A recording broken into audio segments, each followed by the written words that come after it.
And we are on. We say all praises be to the Creator, all power to His people. In the name of Yeshua, the Black Revolutionary Messiah, I greet you, my brothers and sisters, in the spirit of truth and the words of peace. Shalom Aleichem. Giving a special salute to the Black Messiahs. Our motto is stop waiting for a Savior and be one. Stop waiting for a Savior and be one. This morning, family, I hope you don't mind if I take my time. Hope you don't mind if I take my time with this one because there are a lot of things that they've hidden from Black people. The reason why we are still in the condition we're in is because of hidden knowledge. Hidden knowledge. Ever since the plantation, slavery, they have hidden knowledge from us to keep us mentally slaved, mentally enslaved. So there's some hidden knowledge. Not that it isn't really easy to find out, but hidden because every time somebody stands up and say, we need to look at that, somebody says, no, don't look that way. You shouldn't deal with that truth. That's why it's our responsibility to tell our people the truth that will make our people free. A lot of pastors won't tell this truth because during slavery, what the slave owner would do, he would get a Black preacher and he would send that Black preacher around. And the only thing that Black preacher was commissioned to do was to tell Black people not to steal master's chickens and be good slaves because they're going to get their reward when they go to heaven. So in 2020, we still aren't dealing with the truth that will make our people free. So today we're going to break down for your understanding the secret meaning of Messiah. Now, when we say secret meaning again, we're not talking about something that's not you can't find. We're talking about knowledge that they don't want you to find. And I got all my sources right here. So let's deal with it. The word Messiah is a popular word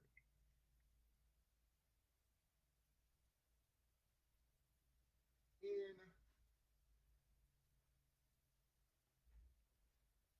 the Hebrew religion. So we're going to go to the New Strong's Complete Dictionary.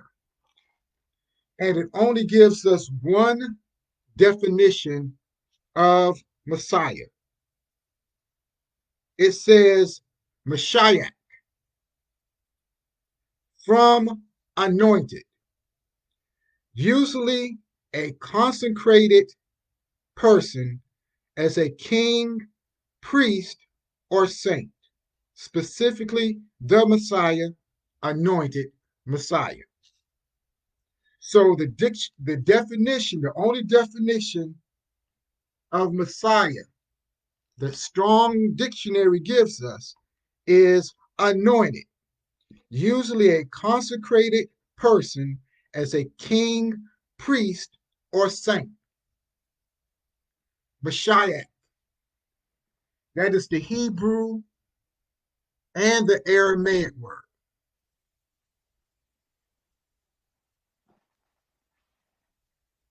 It means anointed, anointed by the Most High to do his will. So when we say black messiahs, some people get it confused, talking about they think they Jesus. No, we're doing the work of Yeshua, or who some of y'all would say Jesus, and we will get to the meaning of that in a minute. But when we say black messiah, some people have it confused. They say, oh, they think they Jesus. No, I just read you the dictionary, the Strong's Complete Dictionary definition of Messiah. Now, let me give you another dictionary, another definition. This is coming from the Holman Bible Dictionary. The Holman Bible Dictionary.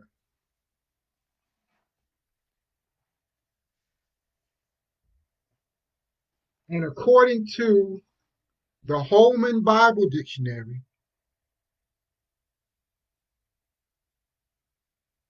and we're going to go with the Old Testament and early Jewish background or Hebrew background. Anointed.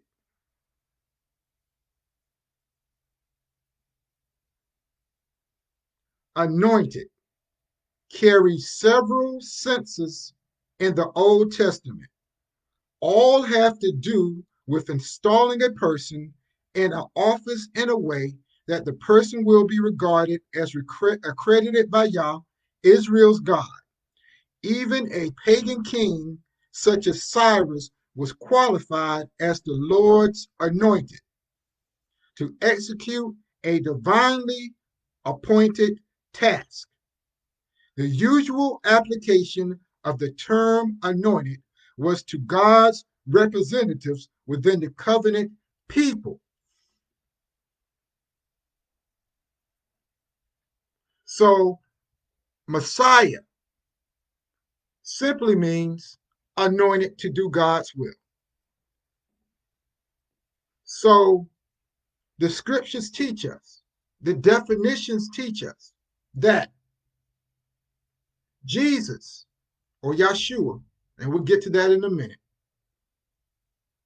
was not the only person named Messiah or called Messiah, because again, Messiah is from the Hebrew and Aramaic word meaning anointed, which is the language they spoke at that time. Even Cyrus, who was not even a Hebrew Israelite, was called a Messiah or anointed. So Messiah was not the only, Jesus was not the only Messiah mentioned in the Bible. Anyone who was anointed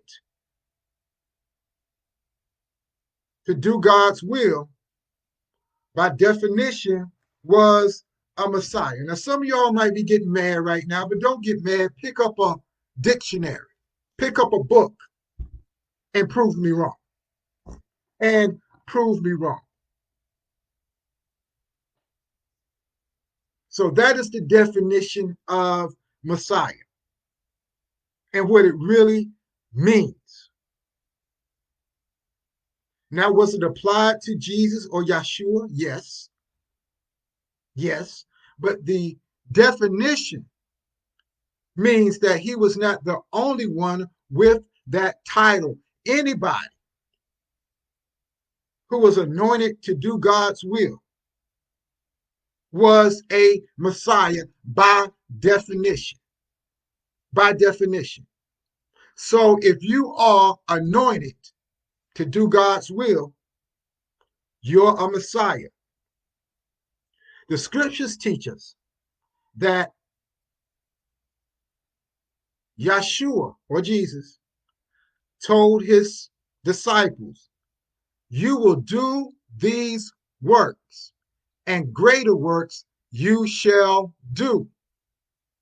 If you are doing the work of Yeshua or Jesus, that makes you a Messiah, because as he was anointed by God to do a particular work, you, if you believe in him and follow him, you are also anointed and appointed to do a particular work.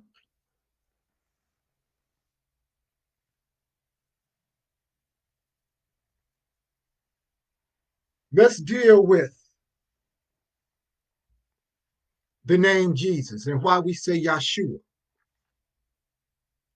Because people have it confused and say, well, he's not talking about Jesus, really. Just because you've never looked up the word doesn't mean what we're saying isn't true. Just because preachers won't tell you and some pastors won't tell you doesn't mean it's not true.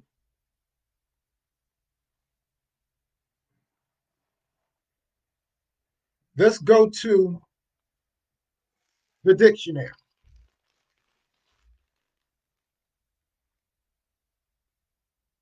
Many people have never looked up the word Jesus in the dictionary. They're just going by what somebody told them the word meant.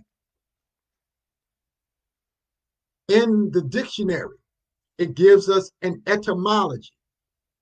Etymology means the origin of the word, how the word was first used. It traces how the word was first used. The etymology of the word Jesus comes from the Latin and Greek word Iesus, Iesous, and before that, that was taken from the Hebrew word Yeshua, and the long version of that is Yahashua. So you have it right in the dictionary that the word Jesus was originally, according to the etymology, came from the Hebrew word Yeshua, and that is a short form of the word Yahashua. Now, what does that mean? Now we're going to the African Heritage Study Bible, reading the footnotes. Jesus is a rendition of the original Yeshua, both in the Hebrew temple language or in Aramaic, the common language of daily life in first century Palestine. It means one who shall help, save, or deliver God's people. Other definitions say it means God brings salvation.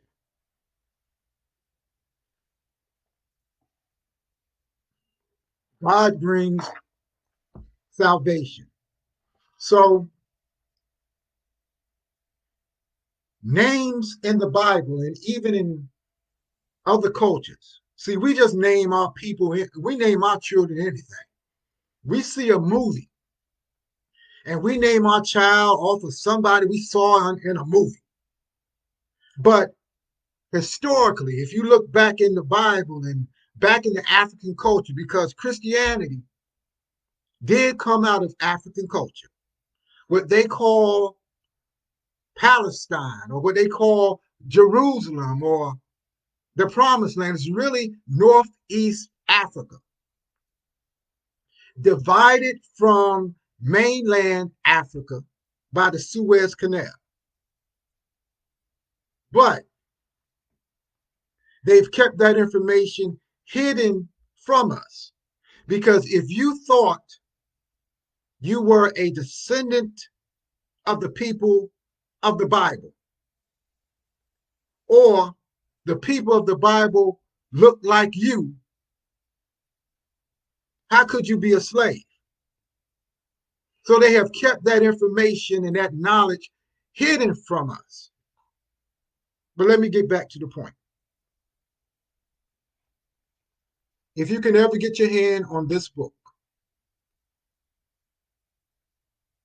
by Rabbi Ben Ami, Yeshua the Hebrew Messiah, or Jesus the Christian Christ.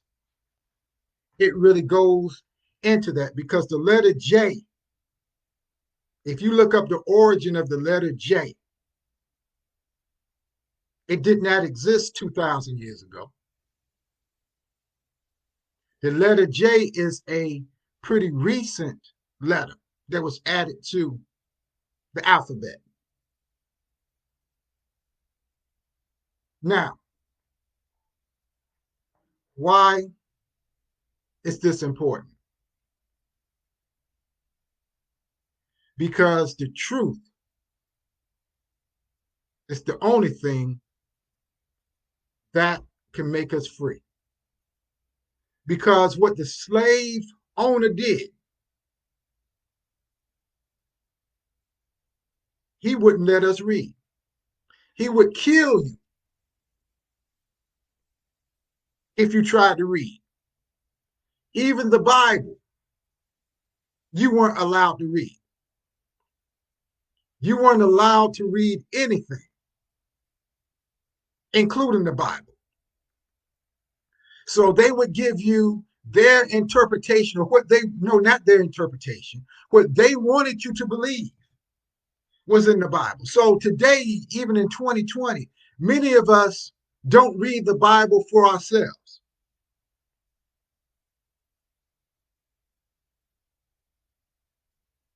Well, it was good enough for grandma and it was good enough for great grandma. See, the truth is, great grandma probably couldn't read. Great grandma probably couldn't read. So she had to say, well, I'm going to wait on the Lord. No, grandma couldn't read.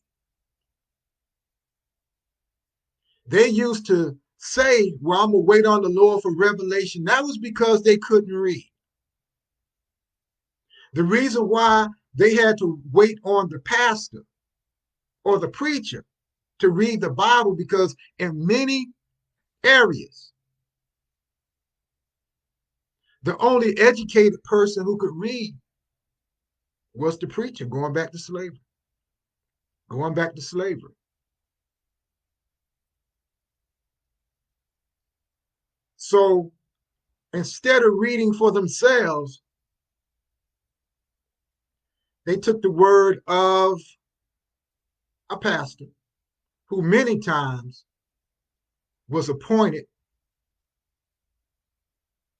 by the oppressor. And that's just being history. That's just being real with you this morning. Don't get mad. Study it for yourself. So today, in 2020, we can read. We can research. We don't have to take anybody's word for it. We can go into the Bible, pull out a dictionary, and read it for ourselves. And read it for ourselves. So I encourage you, brothers and sisters, don't take my word for it. Pick up the Bible. Pick up a dictionary. Pick up a concordance, and read it for yourself. Don't take my word for it. Read it for yourself. As always, we leave you with the Black Messiah motto: stop waiting for a savior and be one.